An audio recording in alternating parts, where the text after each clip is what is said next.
Jai Hind children, now we are moving the next topic, that is free falling body या free falling। कोई भी object है वो अगर एयर में ऐसे रिलीज किया जा रहा है, ये चॉक मैंने रिलीज की, दैट इज फ्री फॉलिंग। ठीक है, बिना किसी हर्डल के वो सीधा नीचे की तरफ आ रही है। कहाँ नीचे की तरफ? Towards gravity, towards earth. Why it is coming towards earth? Because of the gravitational force of earth act on that free falling body. Gravitational force उस पर वर्क कर रहा है। तो ये एक अट्रैक्शन फोर्स है या फोर्स ऑफ अट्रैक्शन है exerted by the earth, exerted on another body, जो इस तरह से हवा में या ऐसे रिलीज की जा रही है, straight away come down, नीचे की तरफ ही आती है। The earth attracts object towards it due to gravitational force, और इसी gravitational force की वजह से कोई भी free falling body है वो अर्थ की तरफ अट्रैक्ट होती है। ग्रेविटेशनल फोर्स और मास, इसका स्ट्रेट रिलेशन ये ऑलरेडी हम पहले देख चुके हैं। जितना ज्यादा मास होगा उतना ज्यादा उसमें फोर्स ऑफ अट्रैक्शन। ये अलग अलग प्लैनेट्स के लिए अलग अलग हो सकता है। अर्थ जो है 9.8 मीटर पर सेकेंड इसका एक्सेलरेशन ड्यू टू ग्रेविटी है, और ग्रेविटेशनल फोर्स जो है मास से डायरेक्टली प्रोपोर्शनल होता है। जितना ज्यादा मास उतना ज्यादा फोर्स ऑफ अट्रैक्शन। कोई प्लैनेट है जिसमें जितना कम मास उतना less force of attraction. Now motion of objects under the influence of gravitational force of the earth. ये बहुत इंपॉर्टेंट और बड़ी इंटरेस्टिंग सी चीज़ है, इसको ध्यान से समझने की कोशिश करिएगा। हम एक एग्जाम्पल लेते हैं कि हमने एक बिल्डिंग पे खड़े हो गए हम, फर्स्ट फ्लोर सेकेंड फ्लोर पर, और वहाँ से हमने पेपर थ्रो किया, पेपर और एक स्टोन। सपोज हमने एक पीस ऑफ पेपर इस तरह से और एक स्टोन, हमने उसको यहाँ से सेम हाइट से हम यहाँ पे खड़े हैं, सपोज इधर ही खड़े हैं, और यहाँ से हमने सेम हाइट से इन दोनों को थ्रो किया। क्या होगा? दोनों ही नीचे की तरफ जाएंगे, लेकिन स्टोन जो है वो ग्राउंड लेवल पर पहले पहुंचेगा एज कंपेयर टू पेपर। ये पेपर है, पेपर जो है बहुत देर से पहुंचेगा as compare to stone. Stone पहले पहुंचेगा। क्यों? मास की बात करें अगर, तो अभी मास इन जनरल हम अभी मास थोड़ी देर के लिए भूल जाते हैं। हम क्या याद रखते हैं? Pressure of air. किसका pressure? Air. Pressure of air क्या होगा? जो एयर है वो दोनों पर ही प्रेशर अप्लाई करेगा, लेकिन जो स्टोन है उसका वो बहुत स्ट्रांगली इसका रेजिस्ट करेगा, इसका अपोज करेगा, और ये बहुत जल्दी नीचे आ जाएगा। लेकिन एयर जो है पेपर पे भी प्रेशर एक्सर्ट कर रही है, उसको रेजिस्ट कर रही है, लेकिन इसका ये पेपर जो है इतना स्ट्रांगली उसको रेजिस्ट नहीं कर पाएगा, और इस वजह से वो थोड़ा सा टाइम के बाद नीचे आएगा। ये जनरल प्रैक्टिकल है। लेकिन अब मेरा क्वेश्चन ये है, अगर हमने एयर हटा दी यहाँ से, हमने वैक्यूम क्रिएट कर दिया, तब क्या होगा? अगर वैक्यूम क्रिएट कर दिया means there is no existence of air in this activity, vacuum कर दिया है, तब क्या होगा?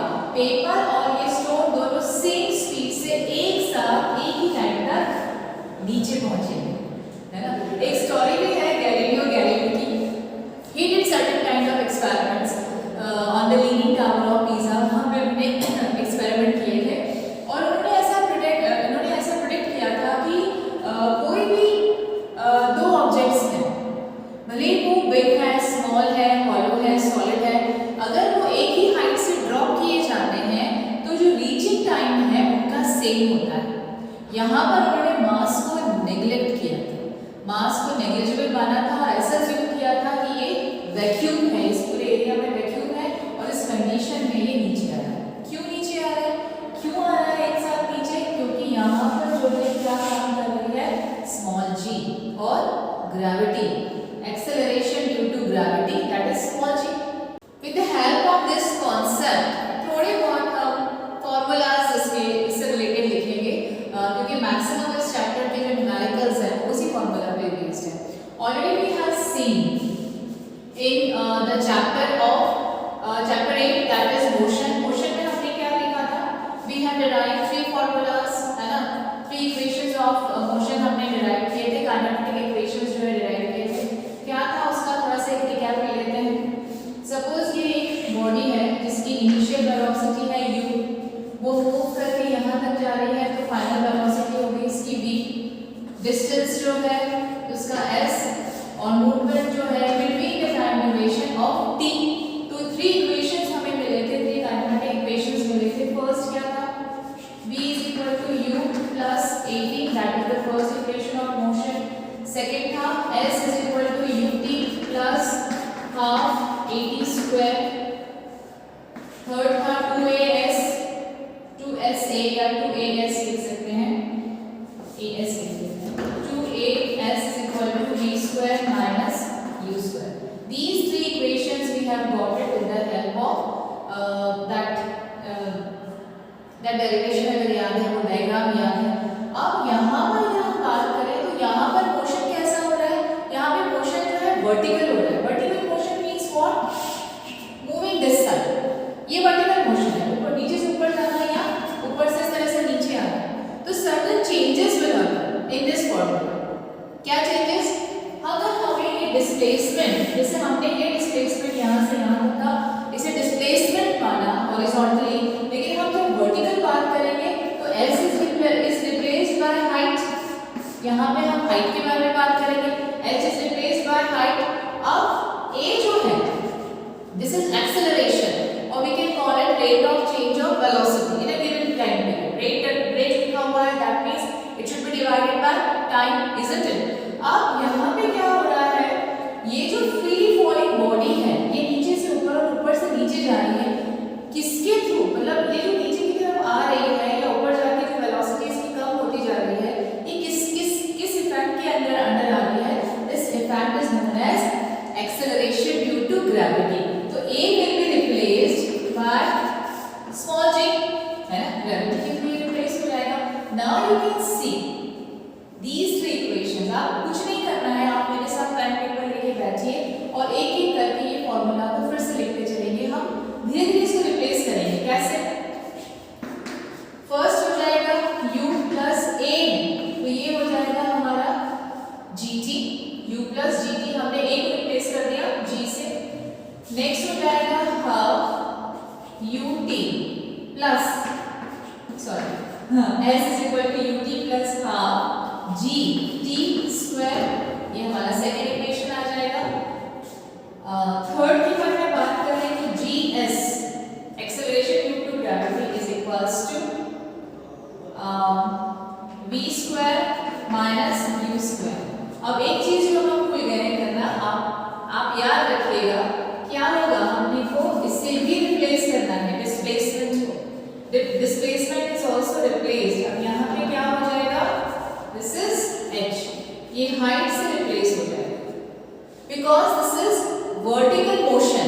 बट वर्टिकल मोशन मतलब ऊपर से नीचे जाना, नीचे से ऊपर आना, that is vertical motion in this direction, ऐसे, ठीक है। तो s is replaced bye h या हाइट के बारे में बात करेंगे, and a is replaced bye g या स्मॉल g, जो कि इस क्या कहते हैं उसे, acceleration due to gravity. In the case of freely falling body, this acceleration is replaced by small g, acceleration due to gravity, और ये जो s है ये रिप्लेस हो जाएगा हाइट के, ठीक है। तो ये चीजें हैं, whenever you are going to solve the numerical, इस तरह से आप ये वाले formulas इसमें यूज करेंगे। After this, I am going to discuss three main things which you have to remember before solving any kind of numerical or problems related with logic and reasoning based. Now, three things which I wanted to tell you. First जो है इसको ऐसे समझते हैं हम, suppose ये ground level है, हमने यहाँ से कोई चीज थ्रो की, ठीक है, नीचे से ऊपर हमने ऐसे फेंका, और यहाँ तक आने के बाद ये वापस आएगी नीचे, isn't it? तो टाइम जो है, time of ascent is equal to time of descent, ठीक है। मतलब जितने टाइम में ये ऊपर की तरफ जा रही है, उतने ही टाइम में ऊपर से नीचे की ओर आएगी। कुछ बच्चों को लगता है कि जल्दी नीचे जल्दी आती है ना, लेकिन ऐसा होता नहीं। जितना टाइम हमने यहाँ से इसको थ्रो किया, जितना टाइम यहाँ से यहाँ तक आने में लगा, उतना ही टाइम पीरियड में ये ऊपर से नीचे आए। ये याद रखिएगा। सपोज टाइम टोटल टाइम हमें दिया है 3 सेकंड, तो 3 सेकंड में मींस 3 टोटल टाइम हमें 6 सेकंड्स दिया, अज्यूम कर लेते हैं 6 सेकंड में टोटल टाइम दिया हुआ है, तो 3 सेकंड में ये यहाँ से आ जाएगा और 3 सेकंड में वापस आ जाएगा। It should be always equal, ये चीज याद रखिए। Second the things which I wanted to discuss कि जब भी कोई चीज को हम ऊपर की तरफ थ्रो करते हैं, ठीक है, तो जो उसकी स्पीड है वो धीरे धीरे कम होती जाती है, ठीक है। यहाँ से यहाँ हमने कोई चीज को थ्रो किया तो जो उसकी स्पीड है वो धीरे धीरे यहाँ पे कम हो जाती है। और अगर हम वही ऑब्जेक्ट नीचे से ऊपर से नीचे आ रहा है तो क्या होगा, उसकी स्पीड धीरे धीरे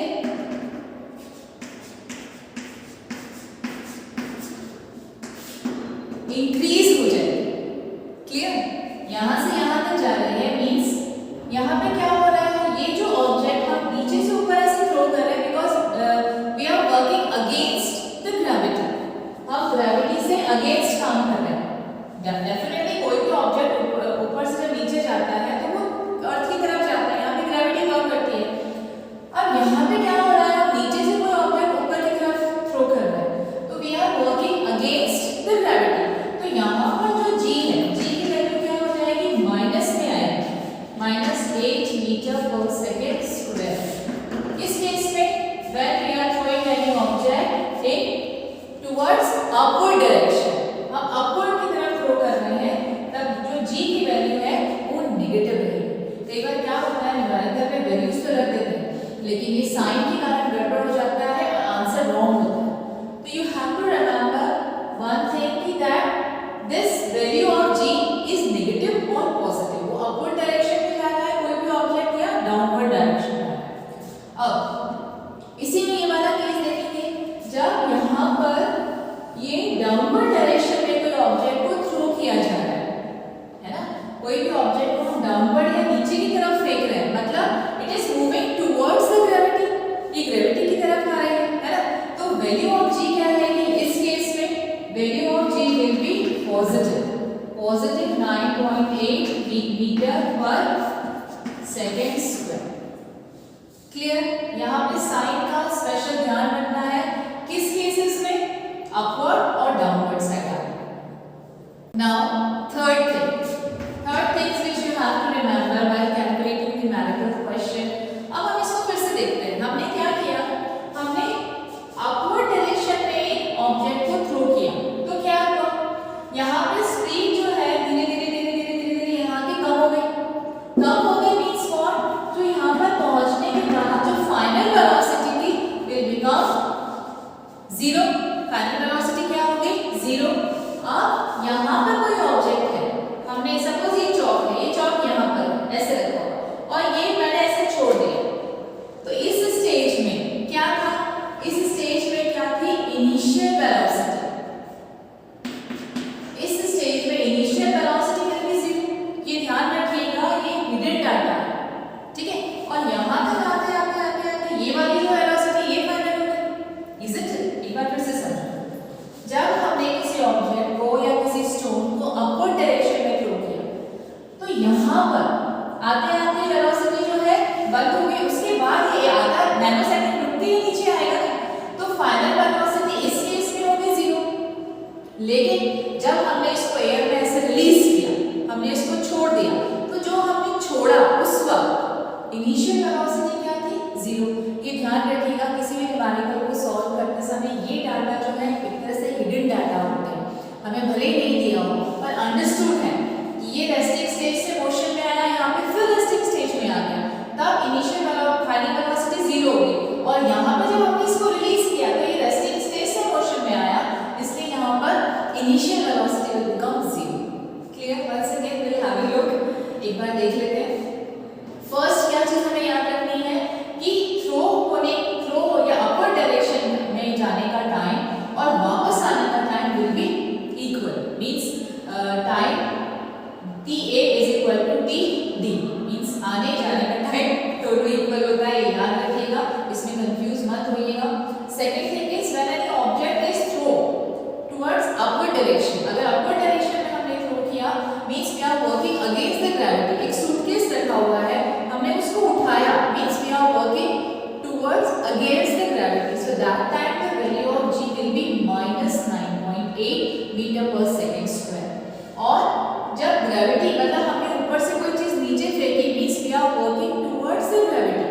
that time the value of g will be positive.